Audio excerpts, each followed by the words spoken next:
אנחנו מתחילים תורה חדשה. תורה נ"ח, בעיקרון, רבי נתן מספר לנו שהיא נאמרה ביחד עם תורה נ"ט ביחד. אני אקריא לכם. תלת נפקין מחד שבסימן נ"ח, זאת התורה שלך לקודש ותורה נ"ט, שניהם נאמרו כאחד, כתורה אחת. זה נאמר בראש השנה, שנת תקס"ו. על פסוק אשרי העם יודעי תרועה. אך אחר כך כשכתבם, חילקם לשני תורות. שקיבלתי מאיתו תורות אלו בכתב, אמר לי, חילקתים לשניים. הבנתי שהיה לו כוונה בזה.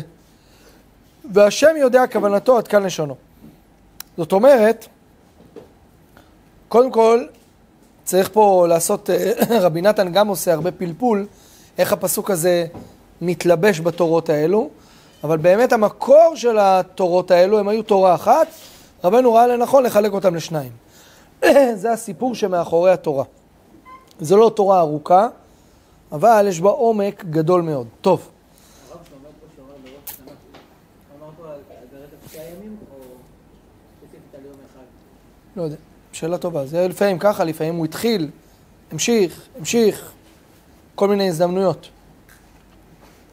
איתה בזוהר בראשית, תלת נפקין מחד, חד בתלת קיימה, חד עיל בן טרן, טרן ינקין לחד, חד יניק לכמה סטרין.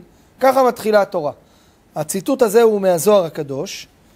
הפירוש בפשטות, הזוהר אומר, 3 יוצאים מאחד, 1 מתקיים ב3, 1 עולה בין 2, 2 יונקים מאחד, 1 מניק לכמה צדדים.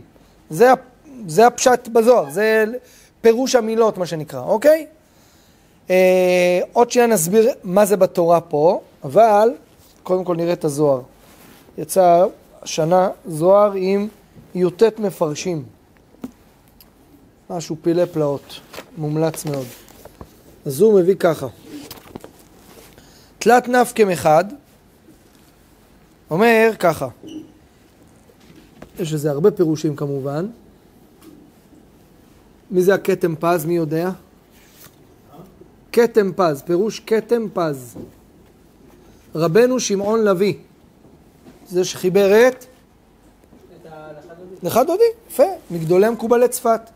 הוא אומר ככה, מגיד התחלת ביאת השפע מראשית אחרית, ואמר שהוא בא ונמשך מהמוח המיוחס לעילת כל העילות, המתבודד ב3 ראשונות, כתר חוכמה בינה, כי ממנו יצאו ונמשכו וכו'. זהו, הרמ"ק גם אומר את אותו דבר. 3, נכון, תלת נפקם אחד, חגת מתפשטים מהבינה, והם כיסא בשבילה. ואז הוא אומר, 1 בתלת קיימה שמתפשטת מהם. זה אומר הרמ"ק. גם רבי חיים ויטל הולך באותו השיטה. וכן הרב ברדוגו, בעל מקדש מלך, אומר שחב"ד יוצא ממוחין אבא ואמא. הפירוש פה, בעצם הזוהר מתאר איזשהו תהליך של נקרא לזה, של השתלשלות האור. זה בפירוש שלו. נשאיר את זה פה, אולי נפתח את זה עוד מעט. אומר ככה, הפירוש, קודם כל בפשטות, יש פה סדר המשכת האור, המוחין. יותר בצורה הפשוטה אנחנו קוראים לזה אור, בצורה הקבלית אנחנו קוראים לזה מוחין. נכון? המקובלים לא מדברים על אור, הם מדברים על מוחין. סילוק מוחין וקבלת מוחין. סדר המשכת המוחין מפרצוף. אמא. זה בא לתאר את זה. תלת נפקין מחד, חב"ד, חוכמה בינה ודעת, יוצאים מפרצוף אמא. ואז פרצוף זרע אנפין, חד בתלת קיימה, הוא בזכותם עומד ומתקיים, בזכות חב"ד, בזכות החסד בינה ודעת, הוא עומד מתחתם, מתחת הדעת הוא עומד. ואז, אבל הוא צריך לקבל מוחין, חד עיל בן טרן, ואז יש עלייה, זרע אנפין עולה בין פרצופי אבא ואמא, ועולה לקבל מד, הוא עולה בסוד מן לקבל מד. הוא גורם ייחוד בין אבא ואמא. טרן ינקין לחד, אבא ואמא, אז יוצאים ומשפיעים את המוחין לזרע אנפין.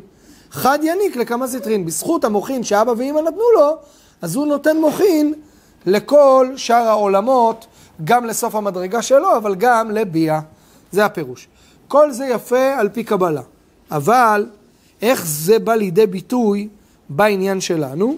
אז עכשיו נסביר את כל זה לפי התורה שלנו. תלת נפקין לחד, זה חשוב מאוד כדי להבין את כל התורה. מה זה תלת? באר, ענן ומן. תלת, 3. באר, ענן, מן.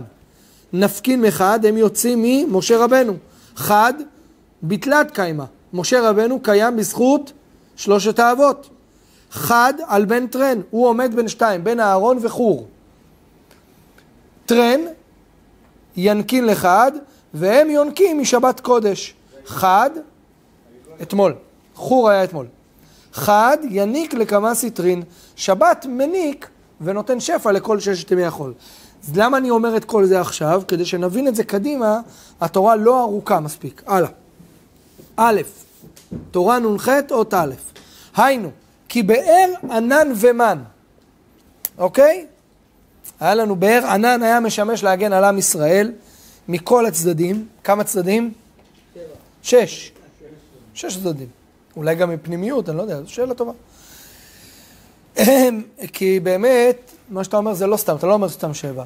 היה 6, הענן היה מגן עליהם מ6 צדדים, 4 צדדים, למעלה ולמטה, נכון? אבל היה עוד ענן, שהיה הולך לפניהם. אז בעצם זה כן בחינת 7. והענן היה מגהץ הבגדים שלהם, מנקה אותם וכו'.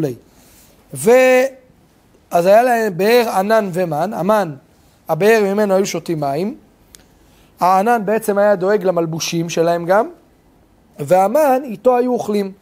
תזכרו, אז יש לנו מים, לבוש ומאכל, זה מאוד חשוב. כי באר ענן ומן כולם חזרו בזכות משה, נכון? כתוב שהם הסתלקו. בפטירת אהרון ומרים הם הסתלקו. כן, באר ענן ומן, אבל הם הסתלקו בזכות משה. אבל הם חזרו בזכות משה, כמו שאמרו חז"ל, בגמרא מסכת תענית, ואכחיד 3 הרועים בירח אחד. הגמרא שם שואלת, וכי בירח אחד מתו? מה פתאום?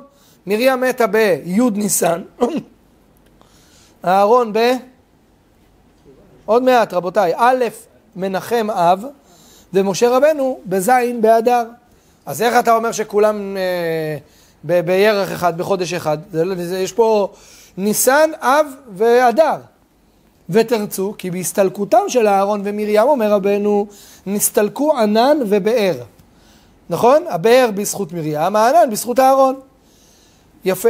וחזרו בזכות משה. משה רבנו התפלל והמשיך את הבאר והענן בזכותו. וכשנסתלק משה בירח אדר, אזי נסתלקו באר, ענן ומן בבת אחת. והווה, כאילו מתו כל 3 בירח אחד. וזהו תלת נפקם אחד. 3 שבעצם יוצאים מאחד, שזה משה רבנו. 3 שבאים באחד. היינו, באר, ענן ומן, היו בשביל חד, בשביל משה רבנו, עליו השלום. ומשה היה נשמתו כלול מ3 האבות. נכון? אברהם, יצחק ויעקב. למה? רבנו, משה רבנו, סוד ספירת הדעת. אוקיי? שזה שורש חסד, גבורה ותפארת. חסד, גבורה, אם יש לנו גם תפארת וגם דעת, יוצא שיש לנו 11 ספירות. כתר, חוכמה, בינה. עכשיו מה עושים? חסד, גבורה, תפארת, נצח, עוד יסוד, מלכות. אז איפה הדעת? פעם מכתר, פעם מדעת. מי אמר? לפעמים זה ככה, לפעמים זה לא. השאלה האם תפארת היא ספירה בפני עצמה, או דעת. לכן, שבאים ואומרים את זה, חסד, גבורה, תפארת. חסד זה אברהם אבינו, גבורה זה יצחק אבינו, ויעקב אבינו, מידת התפארת, הכוונה הוא המידה הכוללת. אבל הוא גם מידת הדעת, כי הוא גם מידה כוללת. זאת אומרת, משה רבנו ויעקב, זה נקרא, יש ג' קווין. חסד, נכון? חסד, גבורה, תפארת, נצח, הוד, יסוד, נכון? נצח, הוד, יסוד, מלכות, לא, זה ככה. חוכמה, בינה, דעת, חסד, גבורה, תפארת, נצח, הוד, יסוד. יוצא שיש לנו 3 קווים, נכון? איך הקו הראשון? הוא נקרא דתיים. דעת, תפארת, יסוד, מלכות. זה הקו האמצע, דתיים הולכים באמצע. הלאה. נכון? זה הפשט. אז זה היינו, זה אותו סוד, סוד הצדיק שהוא נמצא באמצע. אז בעצם משה רבנו ויעקב אבינו, זה הכל עומד עליו, הוא אחד. הוא אומר ככה, משה היה נשמתו כלול משלושת האבות. בגלל שהוא באמצע, הוא התקללות של שלושת האבות. הוא עומד תחת לתפארת, בדעת, ממילא הוא משיג את התפארת שכלולה מחסד וגבורה. אוקיי, יאללה. ומשה היה נשמתו כלול משלושת האבות, והיה לו כוח להמשיך אלו השלושה השפעות, באר, ענן ומן, שלושת השפעות, באר מים חיים. נכון? הוא היה יכול להמשיך את זה. זה בחינת אברהם, כי, נסביר, באר מים חיים זה בחינת אברהם, זה החסד, מימי החסד. ואברהם התחיל לחפור בארות, וענן זה בחינת יצחק. אז יש לנו ככה, מים, בחינת אברהם, מים זה מרים, וגם בחינת אברהם אבינו. אברהם חפר בארות, הוא גילה את המים, מים זה חסד, אז זה בחינת אברהם. ענן זה בחינת יצחק, נכון? בעמוד ענן, די יצחק, ככה אומר הזוהר הקדוש, פרשת בשלח.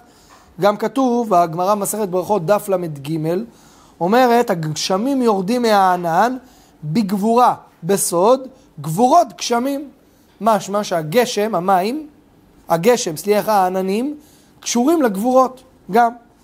וענן זה בחינת יצחק, בחינת חושך, ענן וערפל. איך כל זה קשור למשה רבנו? הרי כתוב, משה ניגש אל הערפל. משמע שגם בחינת הערפל יש לו, גם בחינת ענן. בחינת ותכהנה עיניו מראות. זה נאמר על יצחק אבינו, נכון? הלאה, זה בחינת העננים. ומן, זה בחינת יעקב. מן זה אוכל. בחינת לראות ביעקב עמו. הפסוק המלא זה, מאחר עולות הביאו, לראות ביעקב עמו. זאת אומרת, ליעקב יש בחינת מראה. הוא היה דואג, היה רועה צאן, היה דואג לאכילה, זה הסוד שלו. ומשה, שהיה כלול מהאבות, משלושת האבות, נאמר בו גם שלושת הבחינות האלה. וישב משה על הבאר, זאת אומרת, יש לו בחינת באר, יש לנו, הלאה. דרך אגב, זה לא סתם הפסוק הזה, רבנו מביא אותה, על הבאר, זאת אומרת, הוא יושב על הבאר, הוא משיג את זה מלמעלה, יותר גבוה. הוא כתיב באר זה מלכות, ומשה הוא יותר מהמלכות. כן, אבל אם באים לומר שזה בחינת אברהם, אז כאילו הוא משיג את זה מלמעלה, מדרגה גבוהה יותר. כן. הוא כתיב ויבוא משה בתוך הענן. יש לו גם בחינת ענן, ומשה ניגש אל הערפל, זאת אומרת, יש לו בחינת ענן. אז באר יש לו ענן וגם ענן. הוא כתיב ויאמר משה אליהם, הוא הלחם. מה הכוונה? הוא אמר זה על המן. הוא דייקה. ולא אמר זהו. נכון, היה לכאורה יכול לומר, ויאמר משה אליהם, זה הלחם. למה הוא לא אמר זה הלחם? הוא אמר הוא הלחם. למה? כאה על משה בעצמו, שבזכותו אכלו מן. ככה אומר רבנו. זאת אומרת, באר, ענן ומן, בזכות מי? בזכות משה רבנו. הלאה. ולעתיד בשעת התחייה, יחזור השפע הזה, דרך אגב, של באר, ענן ומן, לעתיד לבוא, יחזור. כתוב שבעזרת השם בביאת משיח, היה הרבה עננים על ארץ ישראל. אולי בגלל זה מרססים, לקדם את זה. לקדם את האירוע. למען דאמר מרססים. אבל כן, יהיה עננות רצינית, כאילו חושך, ענן וערפל יחזור להיות קיים. כתוב שזה ממש יהיה, אנשים ירגישו כאילו, יהיה תחושה כאילו נסתם האור בעולם. הלאה. ולעתיד בשעת התחייה יקום משה, כלול משלושה אבות, כמי קודם.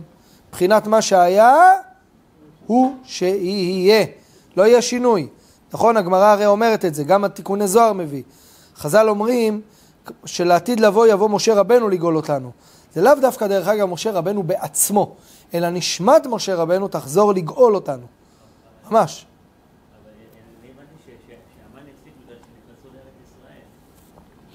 זה עוד סיבה, כי בארץ ישראל היה גילוי. לא היה צריך פה תמן, זה היה כאילו זילות לארץ ישראל. כי להפיק מארץ ישראל את פירותיה זה גבוה יותר מהמן. קדושת פירות ארץ ישראל גבוהה עשרות מונים מהמן. תגידי, מה הקשר? מן זה לחם אבירים, בן אדם עכשיו אוכל מן, אין לו שום בעיה בריאותית. תם האירוע. תביא לבן אדם כפית מן עכשיו, אם היה לנו צנצנת, תן לכל אחד פה כפית מן, נגמר הסיפור, כמו הסיפור עם הרב חרל"פ, כן. אבל אין לנו. אבל תגיד, רגע, אבל אמרת שפירות מארץ ישראל יותר טוב. תכתוב עכשיו מהחרבון תפוחים, בסדר. חצרבת מקסימום. איך זה? כי הסוד בפירות ארץ ישראל הוא שהם תומנים בתוכם קדושה נוראית. וכדי להמשיך את הקדושה הזאת, צריך, איך אומרים, עבודה, לא פשוטה. זה לא קל. בדיוק ראיתי תמונה שגרמה לי לתהות. יש תמונה בספר, יש 8 כרכים, אני יודע, 7 כרכים של מעשה ניסים, של משפחת אבוחצירא, מרבי יעקב אבוחצירא עד בבא סאלי. בסוף יש תמונה שרואים את הבבא סאלי יושב בסעודה כזאת, היה לו עניין, סעדני ויבשע. אתה רואה שהם אוכלים והוא בכלל לא שם, הוא לא איתם, הוא לא יודע, הוא היה סוג בעולמות עליונים לחלוטין. צדיק כזה שהוא אוכל מפירות ארץ ישראל, אז הוא ממשיך הערה גדולה. אז מה אנחנו נגיד? בסדר, אז אנחנו לא, אבל על ידי שבן אדם כן אוכל מפירות ארץ ישראל, וכן מכוון לקדושתם, וכן מכוון שיומשך עליו שפע בריאות ושכל עליון, הוא זוכה. צערנו הרב היום ברשתות המזון, חוץ מבשמיטה, במשך 6 שנים לא כתוב לך מאיפה זה. אתה יכול להסתכל, אתה רואה, זה מארצות הברית, זה מארגוואי, זה משמה, אבל בשמיטה פתאום כתוב לך הכל. יבול נוכרי, ערבה, כל מיני כאלה, יבול שישית. אתה מתחיל לדעת, אבל זה חשוב. חשוב אם בן אדם יכול לזכות שלפחות בשבת קודש יאכל רק מדברים מארץ ישראל, קדושת ארץ ישראל קדושה גבוהה מאוד. זה חלק מחיבת הארץ, ממש. בפרט בפרשת שלח לך. זה לא הפרשה שלנו, אבל בפרט בפרשת שלח לך יש עניין. שאז הוציאו דיבת הארץ רעה. תודה רבה, אני אחר כך, בעזרת השם. אנחנו אוכלים תפוח בערב שבת.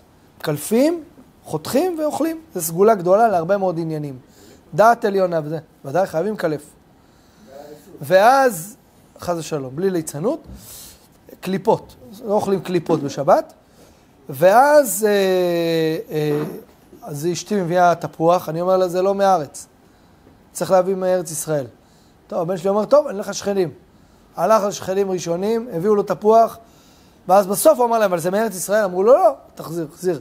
הלך עד שמצא אצל אחת השכנות איזה תפוח שבאמת נראה כמו ארץ ישראל. בסוף נמצא התפוח.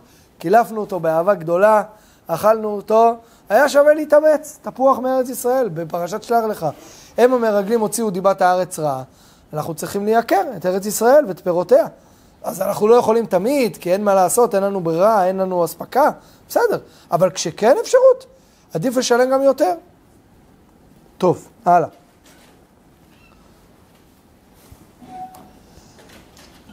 איפה היינו? ככה. ולעתיד בשעת התחייה יקום משה, כלול משלושת האבות, כמקודם, בבחינת מה שהיה הוא שיהיה.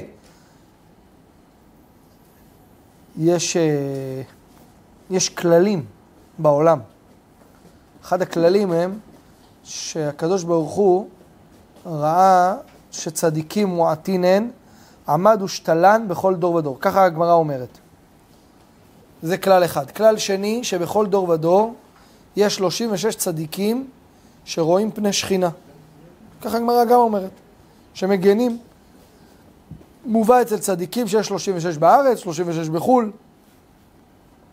עוד כלל, שעל כל צדיק מהחבורה של הל"ו צדיקים, יש צדיקים באיקון. מה שנקרא, אם אחד נפטר, מיד אחד נכנס במקומו, כדי שיהיה חפיפה מלאה מיידית. למה? כי עליהם העולם עומד, זה לא בדיחה. ויותר מזה, גם לכל אחד ואחד מהם יש מדרגה. ראש הל"ו, בשנייה שהוא נפטר מן העולם, מיד מתמנה ראש ל"ו אחר. למה צריך את כל זה? כדי שהעם ישראל כל הזמן יהיה תחת מעטה הגנה.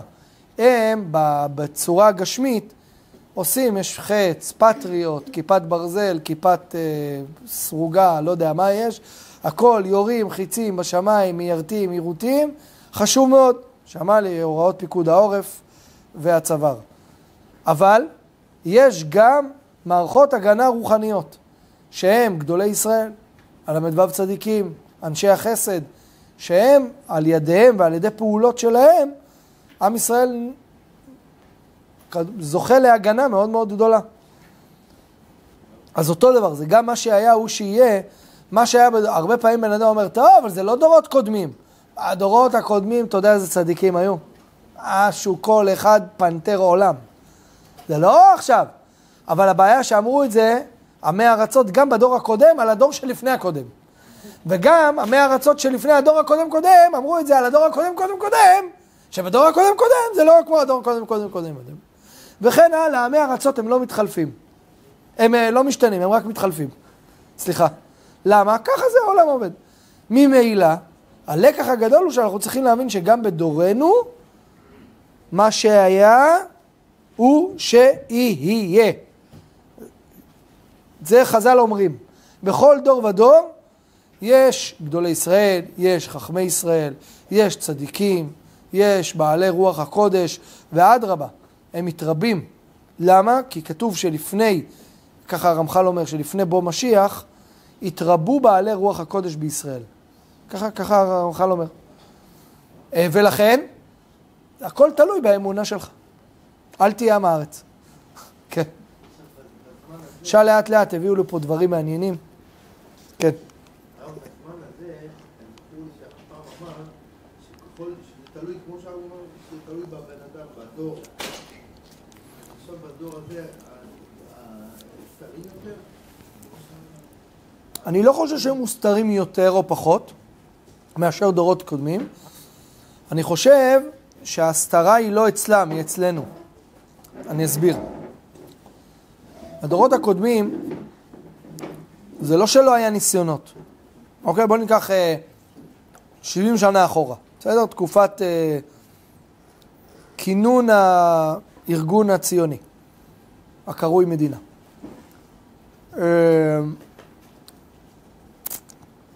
היה ניסיונות, היה השכלה, היה חילוניות, היה הרבה מאוד דברים. ובכל זאת, היו חכם מנחם מנשה, הרב פיש, סנדלר, אפשר למנות, עכשיו כמויות. האחים הצדיקים מרעננה, מורי חיים שלום ומורי סעדיה בן אור, ויש עוד, הרב פתילון, אבא של החלבן, וכן הלאה. הרב וולטוך, הרב יוסף דיין, וכן הלאה. במשך השנים שאחר כך גם. העבודה הקשה היא להאמין בהם, ואז ולהיות ראויים, ואז ממילא זה קורה. בדור שלנו זה עוד יותר קשה, למה? כי מה שנחלש בדור שלנו זה האמונה. שבת, רוב עם ישראל חוץ מהבלדים קראו פרשת בלק. בלק ובלעם יש להם אותיות משותפות, שורש המילה בלבול. נכון? ב' ולמד, זה מה שמשותף להם. למה זה מה שמשותף להם? כי זה מה שהם עושים, הם מבלבלים את המוחין של עם ישראל. מרחוק. הם לא באים להילחם איתך כמו המלאק. ששוב, המלאק הוא גם מחובר להם. כי האותיות שלא משותפות להם נמצאות בתוך המילה המלאק. בלעם זה עין מם בהמלאק, ובלק, קוף, זה גם נמצא בהמלאק, הוא יש לו תוספת למד, שהוא מקטרג הלמד של משה רבנו, זה נקרא. לא משנה, יש אריכות בזוהר על זה. הלשון של למד של משה רבנו עליו השלום, ככה זה נקרא. פרשת ויצא. ואז, אנחנו בדור הזה מאוד מבולבלים, מאוד זקוקים לקסמים, נכון? לא קסם ולא נחש, פרשת שבוע. אנחנו אוהבים, אז יש ניסיונות בדור הזה. 2, יש חסרון אמונה, יש חסרון קבלת עול. אנשים קשה להם לעבוד קשה בדור הזה, בכל דבר. גם בעבודה רגילה, בעולם. כולם רוצים להיות מנהלים, מנהלי פרויקטים. מה אתה? מנהל פרויקט של מה? רחוב העצל, מההתחלה עד הסוף, אני מנהל את הפרויקט של הניקיון שלו. ומי עוד בפרויקט? אני והמטאטה. אבל הוא מנהל פרויקטים. זה יצר הרע כזה. סבא שלי היה כותב תפוזים. בסדר? הוא לא מנהל פרויקטים. גם לא מנהל פרויקט כתיפת תפוזים. כתב תפוזים. זה מה שהוא עשה. היה עובד בבית אריזה, הולך, כותב תפוזים, חוזר הביתה.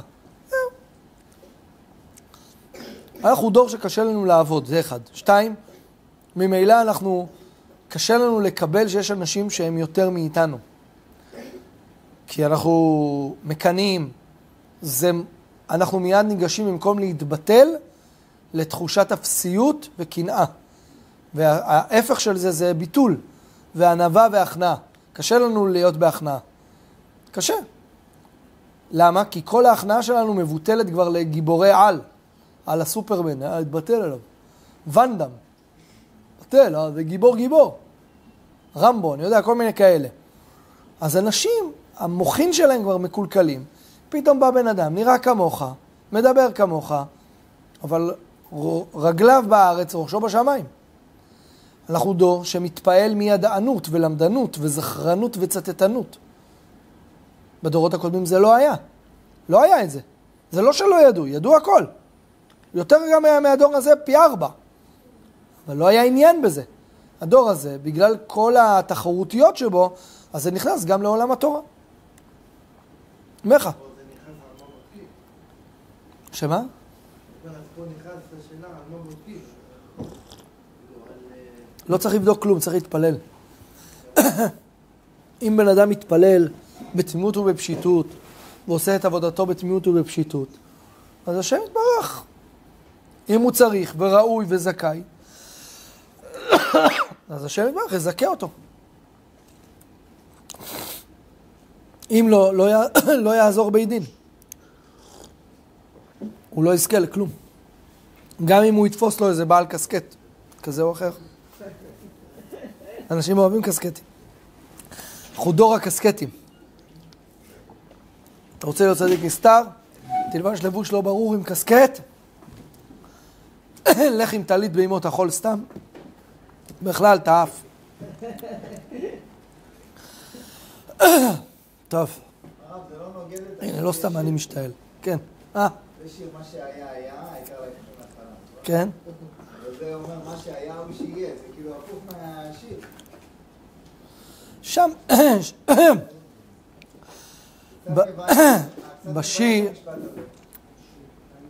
בשיר הכוונה כלפי תשובה. פה הכוונה מצד התיקון. אותו תיקון שהיה ביציאת מצרים, שמשה רבנו גאל אותנו, הוא גם יבוא לגאול אותנו בעזרת השם. יש היה בשבת הילולה של רבי מנשה מוורצקי. אז יש לו ספר שנקרא אלפי מנשה. בספר אלפי מנשה הוא מביא לא זוכר את זה בעל פה, אבל הוא מביא שאדום, מדי, יוון ורומי עולה גימטריה כמראש ערים הראינו, משהו כזה. ראש צורים הראינו, משהו כזה. אני לא זוכר בדיוק איך הוא עשה את החשבון, אבל כאילו בא להראות שכאילו הכל מדויק, אל תדאג. מה שהיה הוא שיהיה, הכל ידוע, 4 גלויות, כנגד 4 אותיות, כל אחד מקטרי גלות אחרת. אנחנו אומרים, אין חידוש בדבר. הכל בסדר מה שנקרא, אנחנו ידענו שזה יקרה. וכן הלאה. עבודה להמתיק, לעורר רחמים על עם ישראל. לעורר חסד על עם ישראל. הלאה. בדיוק למדנו שרחמים מתעוררים כאשר יש בעיה. יש בעיה, אז מתעורר הרחמים על הבעיה. אתה רואה עכשיו מישהו פצוע ברחוב, אתה מרחם עליו. אבל רחמים לא מתעוררים סתם. חסד זה רצון להשפיע בלי קשר למצב שלך. לכן אנחנו צריכים להתפלל על התעוררות חסדים טובים. ראינו בסידורו של שבת מביא שזה משם שבן אדם, אם הוא מתפלל על משהו והקדוש ברוך הוא נותן לו, אז מאיזה מידה זאת? רחמים. אבל הקדוש ברוך הוא רב חסד, אז הוא חייב להוסיף. לכן יש עניין להתפלל. כי אז מה שאתה מתפלל עליו, הקדוש ברוך הוא נותן לך מצד מידת הרחמים. אבל אז הוא חייב להוסיף. כי הקדוש ברוך הוא רב חסד, הוא מרבה חסד. לכן יש עניין להתפלל. אם לא תתפלל, אז הוא ייתן לך מצד רחמים, אבל רק רחמים. הלאה.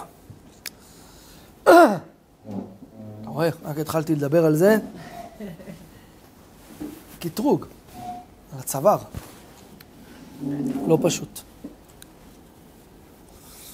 לא פשוט בכלל.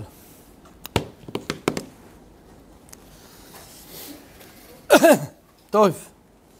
ולעתיד בשעת התחייה יקום משה רבנו עליו השלום כלול משלושה אבות כמקודם. בבחינת מה שהיה הוא שיהיה. בחינת הנך שוכב עם אבותיך וקם. שיקום בתחייה כלול משלושתן. וזה חד בתלת קיימה. זאת אומרת, אחד שמתקיים בזכות שלושה. כוונה מי הם לשלושה? אלו אברהם, יצחק ויעקב, אבל גם בזכות שלושת ההשפעות האלה, באר, ענן ומן, שזה אכילה, שתייה ולבוש.